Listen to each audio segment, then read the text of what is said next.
In the summer of 1974, the Brazilian team traveled to West Germany with a mission as heavy as a mountain to defend the Jules Rimet Cup they had won forever, 4 years earlier. But the Brazil of 1974 was no longer the charming samba dancers of Mexico. 70, no longer. King Pelé, no longer. Gerson or Tostão. The Seleção army of that year under the hands of Mario Zagallo had transformed into a more thorny, more pragmatic, and more European team to face the emerging total football whirlwind. They were a team of transition carrying, within them an obsession to win at all costs, even if it meant sacrificing their inherent beauty.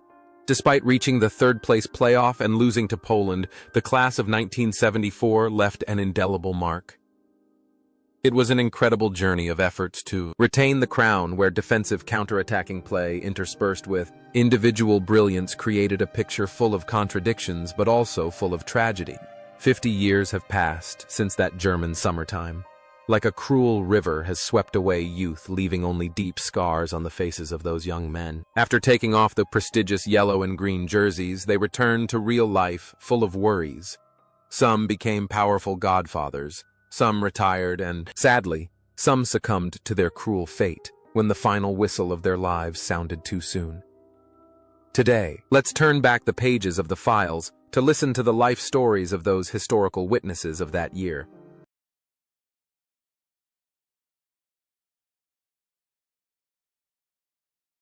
Marinho Chagas, the wild blonde wizard, is a Brazilian football phenomenon that no one can ignore. At the age of 22, Marinho came to Germany like a breath of fresh air, bringing with him his long, romantic blonde hair flying in the wind, and the position of left back. Marinho refused to confine himself to the home field, but always rushed forward like an arrow. Marinho is the embodiment of rebellion of the free-spirited attacking style that Brazilians always crave. Marinho's dribbling runs along the sidelines are both a powerful weapon and a double-edged sword that has made the Brazilian defense falter many times. Marinho is beautiful, Marinho is talented, and Marinho is as wild as an untamed horse. Marinho's life after the World Cup was as turbulent and eventful as his playing career.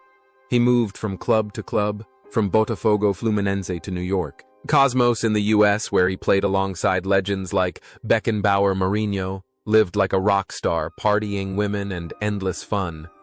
He was generous, willing to give everything he had, but that generosity and his indulgent lifestyle gradually pushed him to a dead end. When his legs tired and the spotlight faded, Marinho faced loneliness and poverty.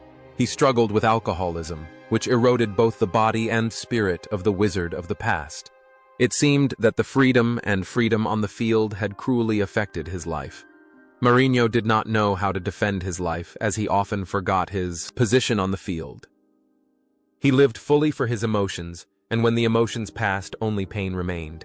However, that journey full of ups and downs had to stop, suddenly and tragically. On June 1st, 2014, just a few days before the World Cup returned to his homeland, Brazil, Marinho Chagas breathed his last, at the age of 62 due to gastrointestinal bleeding, the result of years of being immersed in alcohol. His passing left behind endless sorrow for a natural talent but lost its way, a brilliant shooting star, but extinguished too quickly in the darkness of life.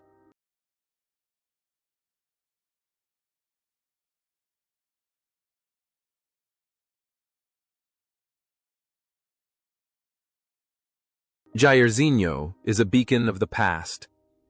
At 29, the Hurricane is the only player from the legendary 1970 squad still playing a key role in attack, with the heavy responsibility of replacing Pelé to lead his younger team. Gerson fought with all he had, although he could not repeat the feat of scoring in every match like 4 years ago with 2 goals and a powerful style of play. He is still a constant threat, a spiritual support for a Seleção in a difficult transition period.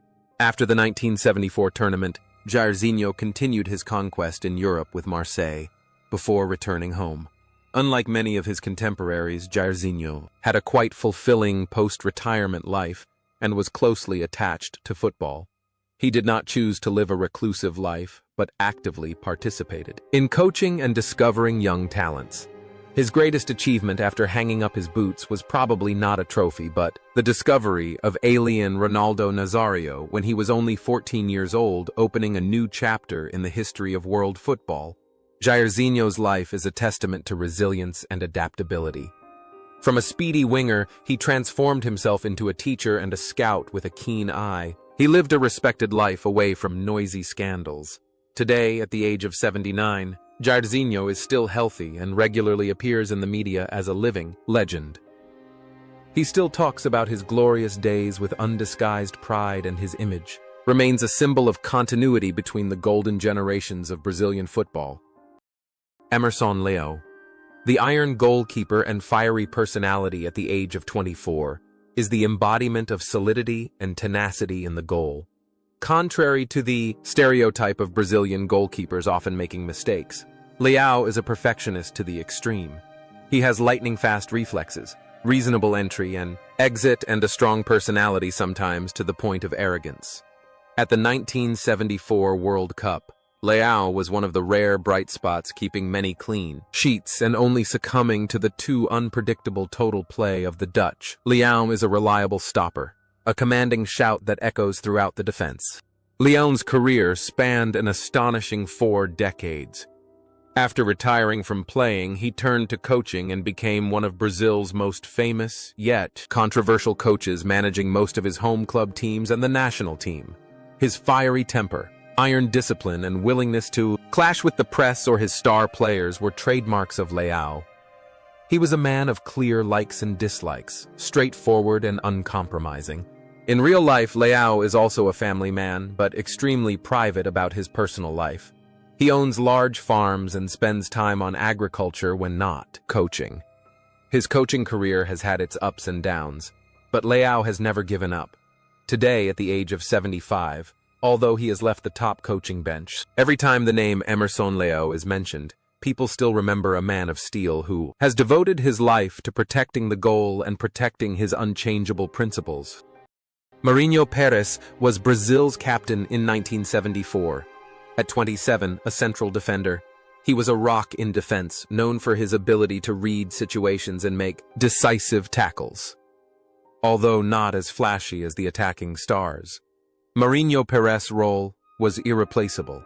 He was the rhythm keeper, the voice of Zagallo on the pitch, trying to maintain discipline in a team struggling to find its identity. His move to Barcelona immediately after the World Cup was the clearest proof of his class at that time. Marinho Pérez's post-retirement journey has been an exciting adventure. He embarked on a coaching career and achieved great success, especially in Portugal, where he is considered one of the best foreign coaches in the history of Sporting Lisbon. He also played a major role in guiding Luis Figo in his early career. Marinho Pérez's life passed peacefully with his wife and family. He was known as a gentleman, always smiling gently, in complete contrast to his pensive expression when he was playing. However, the law of birth, aging, sickness, and death spares no one.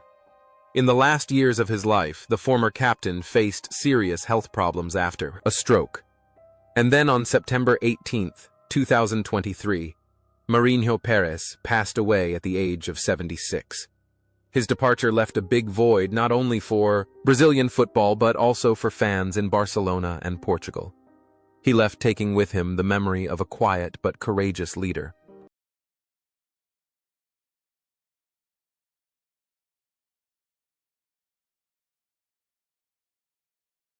Roberto Rivellino was the soul of Brazil's 1974 style of play. At the age of 28, with the legendary number 10 shirt, Rivellino was famous for his thunderous left-footed shot, dubbed atomic kick, and the famous elastico ball-picking technique. In a tournament where Brazil lacked many stars, Rivellino had to carry the entire attack. The 3 goals in that year's tournament were a testament to the class of a genius, an artist who strived to draw beautiful curves in the gray sky. After the 1974 World Cup, Rivellino continued to play at the top level for Fluminense, and then retired to Saudi Arabia, becoming one of the first big stars to explore this land. After retiring, he became one of the most astute and prestigious football commentators in Brazil.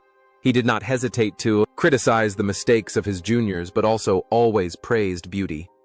His life was quite fulfilling. He was honored as a king of football in the hearts of Corinthians and Fluminense fans. Rivelino's career and life seem to be a straight line of glory and respect. He knows how to maintain his image, not to fall into temptation today, at the age of 78. The mustache man is still healthy, his voice still resonant on television. He is a living dictionary of football, a bridge between the glorious past and the present, reminding the younger generation of the value of technique and dedication. Luis Pereira. The 24-year-old center-back from Palmeiras brought a style of defensive artistry to Germany. He didn't just clear the ball, he played it, right into his own penalty area. With his long legs and great aerial ability, he was likened to a powerful and luxurious Chevrolet. However, his red card against the Netherlands for a foul on Neeskens was a low note marking Brazil's inability to play total football. However, Luis Pereira's talent is undeniable. After the tournament, he became a legend of Atletico Madrid in Spain. He loved Madrid, and Madrid loved him. After retiring, Luis Pereira chose to stay in Spain, spending his life with the red and white stripes as a coach of the B team. His life was spent on the training ground, passing on his experience to the younger generation. He lived simply modestly and always kept an optimistic smile. What is admirable about Luis Pereira is his resilience and his pure love for football. He still put on his boots to play in senior tournaments when he was in his 50s and 60s. Today, at 75, he still lives in Madrid. Still an integral part of the Atletico family, his journey is proof that football can become a second home where a Brazilian man finds true happiness in his life.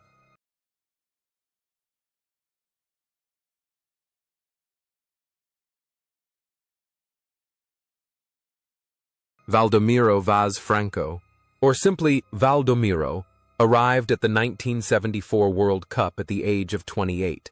He was not a player with superb technique like Garrincha or Jairzinho, but he was industrious and effective, playing on the right wing. Valdomiro was a tireless worker moving forward and back. His only goal of the tournament against Zaire was a fitting reward for his quiet efforts.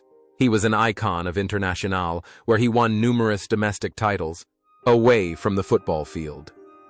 Valdomiro chose a quiet life in his hometown. He did not pursue a professional coaching career, but spent much of his time on social and charity activities. He founded community football projects to help poor children, using his own name to bring life-changing opportunities to unfortunate lives. He lived a peaceful life, indifferent to fame and fortune, happy with his family and old friends. Today, at 78, Valdomiro is still affectionately known by the people of Porto Alegre as the eternal idol. He is living proof that the value of a player lies not only in his goals but also in his kind heart and his silent contributions to the community after the stadium lights have gone out.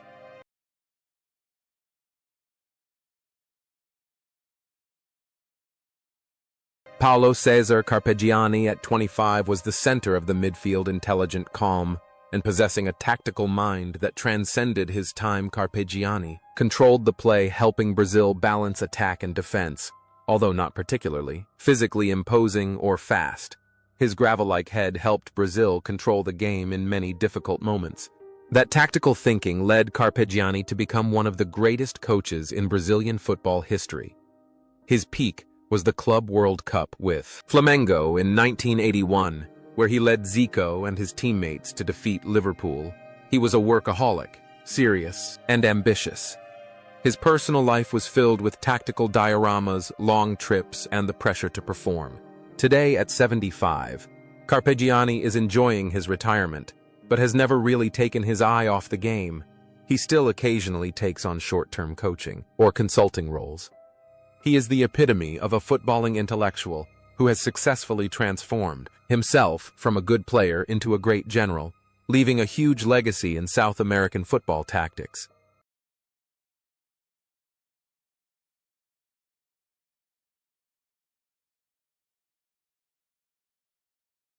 Paulo Cesar, Caju, a 24-year-old striker, was a special case.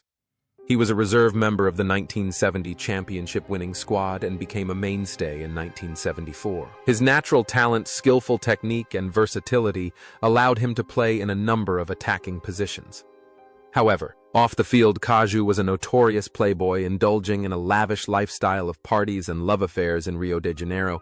After his peak years at Marseille and Brazilian clubs, Caju's life spiraled into tragedy with drugs and alcohol. He once admitted to selling his 1970 World Cup gold medal and his jersey to buy cocaine. He lost many properties, lost the respect of many people, and almost lost his life. But fortunately, Caju found the light at the end of the tunnel.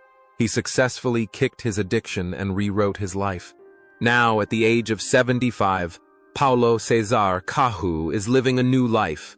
He has become a speaker, traveling around telling the mistakes of youth to warn the next generation. He also works as a commentator and journalist. Caju's story is a valuable lesson in falling, but also a triumphant song about the strength to rise from the dark mud. Dirceu José Guimarães, or Dirceu, was the youngest member of the team that year at just 21 years old. This small but physically fit midfielder was known as the man without lungs. Dirceu ran all over the pitch, linking up the lines and always giving 200 of his strength. He was a modern professional and hard-working player who participated in 3 World Cups: 1974, 1978, 1982. Dirceu's career was a nomadic journey through a series of clubs in Brazil, Mexico, Spain, and especially Italy. He was loved everywhere for his dedicated playing attitude. He was a gentle, quiet, and emotional person. After retiring, Dirceu settled in Italy, opened a football school, and enjoyed a peaceful life with his family. He seemed to have it all: fame, money, and happiness. However, fate is ironic. On September 15, 1995, in Rio de Janeiro, Dirceu tragically passed away in a tragic traffic accident at the age of 43. A car lost control and took the life of the tireless bird right in his homeland. His sudden departure was a great shock, leaving behind endless grief for fans around the world, closing the journey of one of the most industrious and lovable players in the history of the Seleção.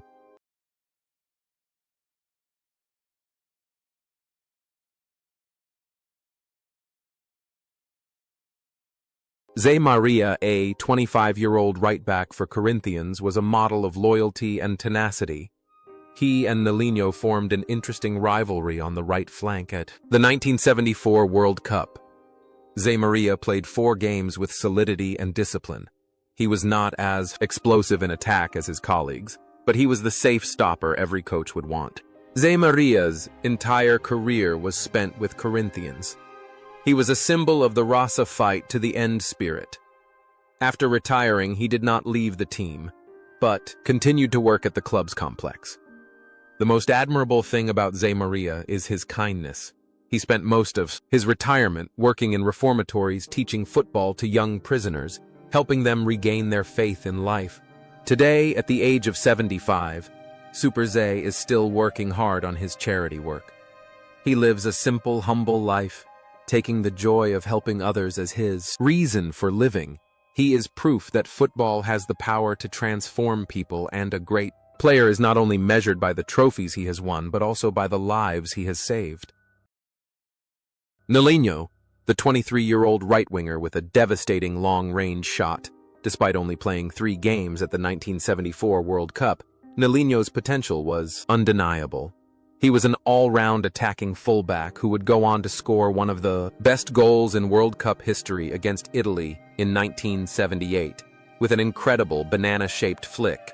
After a glittering career at Cruzeiro and Atlético Mineiro, Nelinho tried his hand at politics and business. He owns a large chain of gyms in Belo Horizonte and does television commentary. Nelinho is intelligent, sharp, and knows how to enjoy life. He keeps himself in shape and healthy through hard training. Now, at 74, Nelinho remains an influential figure in the state of Minas Gerais. He lives the life of a successful businessman, happily with his family.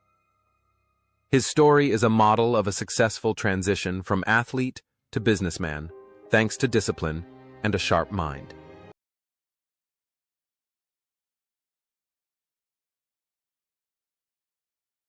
Wilson Piazza, 31, was one of the veterans from Mexico, 70. Originally a defensive midfielder, but often moved to center back. Piazza played with experience and composure. At the 1974 World Cup, he only played 3 games before making way for younger players, but his leadership role in the dressing room was crucial. A legend of Cruzeiro. Piazza, after retiring, chose the path of fighting for the rights of players. He became the president of the Professional Players Association, trying to improve the lives and treatment of his colleagues. He also participated in the petrol business and was very successful. Piazza was a person of great prestige. His voice was always listened to by the Brazilian football world. Today, at 81, Wilson Piazza is enjoying a peaceful retirement. He is a beloved godfather of Cruzeiro football, a man who has dedicated his life to serving on the pitch and protecting the players' rights behind the scenes.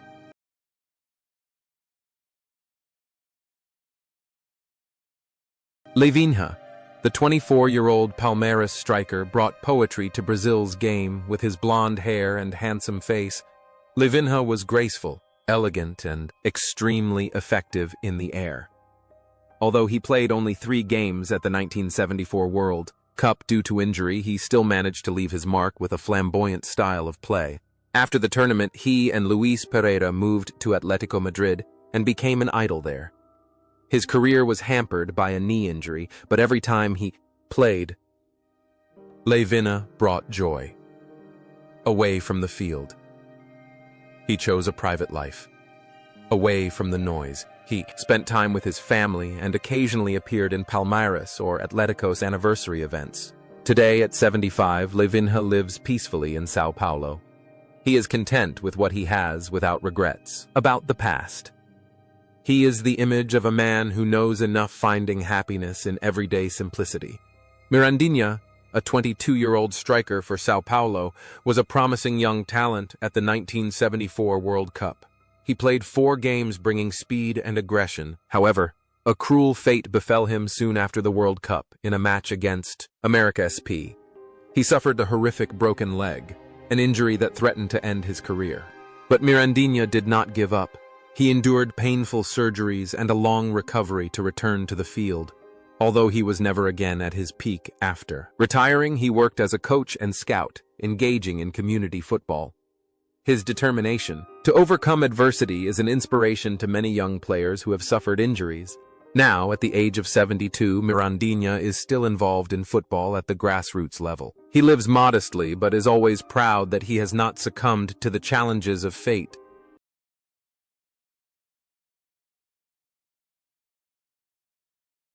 Edu is a strange case of Brazilian football, called up to the national team in 1966. At the age of 16, a true disciple of Pelé at Santos, possessing superb dribbling techniques, but at the 1974 World Cup at the age of 24, he only played in 1 match. Edu was a victim of the pragmatic tactical thinking of the time when technical beauty was ranked behind muscular strength. Nevertheless, Edu remains a Santos legend.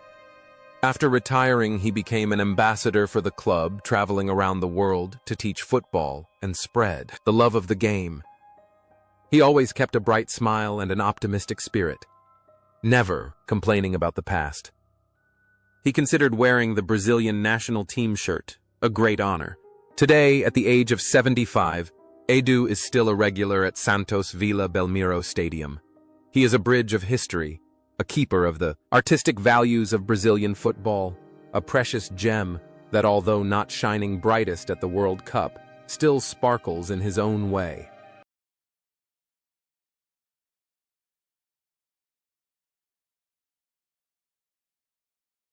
Alfredo Mostarda, a 27-year-old midfielder for Palmeiras, arrived in Germany as a substitute.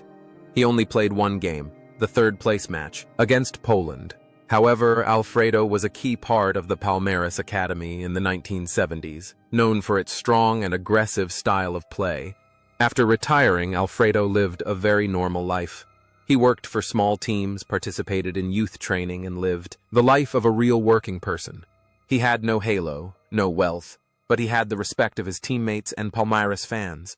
Now, at the age of 78, Alfredo is enjoying his retirement in his hometown. His story reminds us that in football, as in life, not everyone is a star, but everyone has their own role and value.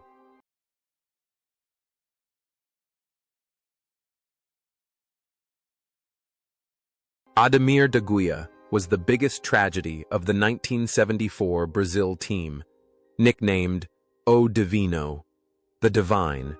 Ademir was the biggest idol in Palmeiras history, a talented midfielder with a leisurely, aristocratic style of play.